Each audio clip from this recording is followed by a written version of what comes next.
السلام عليكم. تراجع أسعار داسيا سانديرو المركبة بوهران، هذا ما نتعرف عليه في هذا الفيديو. ولكن قبل أن نبدأ صلوا على حبيبنا وشفيعنا محمد صلى الله عليه وسلم، ولا تنسوا دعمنا باللايك للفيديو والاشتراك في القناة وتفعيل الجرس حتى تصلكم جميع الفيديوهات الجديدة. وبدون إطالة نبدأ الفيديو على بركة الله.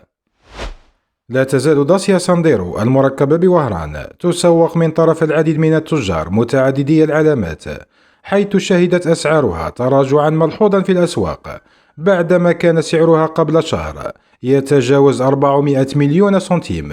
تراجع مؤخرا بشكل محسوس.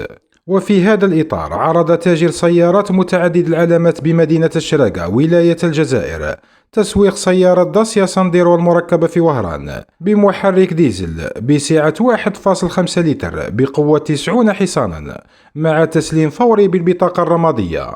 وتحتوي السيارة على جميع مواصفات الراحة والأمان، على غرار شاشة وسطية بقياس 7 إنش، مكيف هواء أوتوماتيكي، حساسات خلفية، عجلة قيادة من الجلد، نوافذ كهربائية أمامية وخلفية، أضواء أمامية LED وغيرها. وعرض الوكيل هذه السيارة بسعر 360 مليون سنتيم.